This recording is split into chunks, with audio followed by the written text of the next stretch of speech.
నా నమస్కారాలు. ఇక్కడ నేను చాలా మంది టీచర్స్ దగ్గర చదువుకున్నాను. వాళ్ళందరికీ నా హృదయపూర్వక నమస్కారాలు. అయితే ఇవాళ మా నాన్నగారు ఒక మంచి కొడుకుగా, తండ్రిగా, భర్తగా, అలాగే ఒక తాతగారుగా, ఉపాధ్యాయులుగా చాలా రోల్స్ ప్లే చేశారు ఆయన జీవితంలో.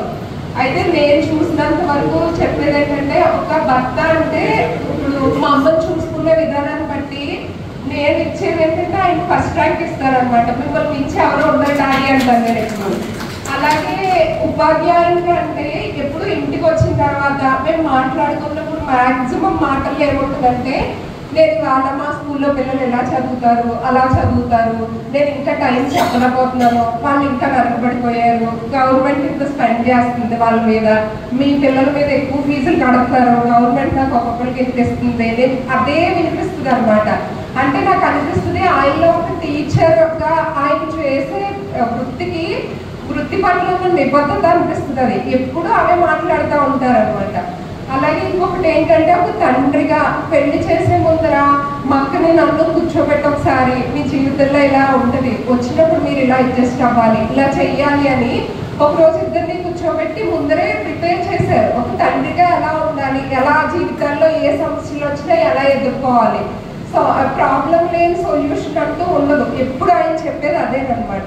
అదే ఒక తాతగారుగా ఏంటంటే, పిల్లలకి తాతగారు రేపు నాకు ఎగ్జామ్స్, నాకు రేపు స్టార్ బ్యాడ్జ్ రాదు అని ముందరే చెప్తే, మరే నువ్వు ఫస్ట్ కష్టపడినా, ఫస్ట్ నీ బెస్ట్ కష్టపడ్డావు, తర్వాత రిజల్ట్ గురించి తర్వాత ఆలోచిద్దు కానీ, తర్వాత చూద్దాం రిజల్ట్ గురించి అని. అలా ప్రతి పాత్రలోనే ఆయన బెస్ట్ ఇచ్చారనమాట. అయితే ఒక వ్యక్తి జీవితంలో ఉన్నత స్థాయికి ఎదిగాడు అనుకోండి, అందులో ఖచ్చితంగా ఉపాధ్యాయుల పాత్ర చాలా ఉంటుంది. ఇక్కడ చాలా మంది గురువులు ఉన్నారు కనుక నేను మనస్ఫూర్తిగా ఒకటి చెప్దాం అనుకుంటున్నాను. ఏంటంటే, ఇప్పుడు ఎవరన్నా ఒక స్టూడెంట్ వచ్చి, మాస్టర్ నేను ఫలానా ఉద్యోగం చేస్తానండి, ఫలానా చోట ఉన్నాను అంటే, అందరూ ఆ ఉపాధ్యాయుడు ఎలా ఫీల్ అవుతాడంటే, వాళ్ళ పిల్లలే ఆ స్థాయిలో ఉన్నారా అన్నంత ఆనందపడిపోతారు జనరల్గా. కేవలం వాళ్ళు కోరుకునేది ఏంటంటే ఒక గౌరవం, వాళ్ళు పలకరించడం లేదా ఒక రెస్పెక్ట్ కోరుకుంటారు. ఇప్పుడు ప్రజెంట్ ఉన్న ఎడ్యుకేషన్, ఈ పిల్లలు ప్రజెంట్ ఉన్న సొసైటీ జనరేషన్ కావచ్చు, ఉపాధ్యాయునికి దక్కాల్సినంత గౌరవం దక్కట్లేదండి. దాని మీద కొంచెం తల్లిదండ్రులు శ్రద్ధ పట్టాలని, పిల్లలకి అసలు గురువుని ఎలా గౌరవించాలి అన్నది తల్లిదండ్రులు నేర్పించాలని నా వైపు నుంచి తల్లిదండ్రులకి విజ్ఞప్తిది. ఈ అవకాశం ఇచ్చిన పెద్దలకి నా నమస్కారం. అలాగే ఇంకొకటి ఏంటంటే, శ్రీ రామకృష్ణ సేవా సమితి, ఈ సేవా సమితి నిజంగా ఇవాళ మా నాన్నగారు వాళ్ళకి సన్మానం చేస్తున్నందుకు మా కుటుంబం తరపు నుంచి నా కృతజ్ఞతలు.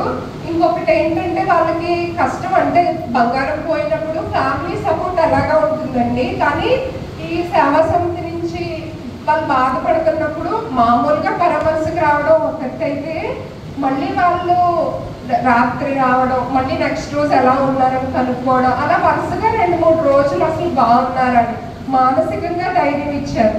అంటే కుటుంబం ఎంత సాయం చేసిందో వాళ్ళ కష్టంలో ఈ సేవా సమితి కూడా అంతే సాయం చేసింది. నిజంగా దానికైతే మట్టుగా ఎప్పటికీ కృతజ్ఞతగా ఉంటాం మా కుటుంబం. ఇంత మంచి అవకాశం ఇచ్చినందుకు ఇక్కడ ఉన్న పెద్దలందరికీ నా కృతజ్ఞత.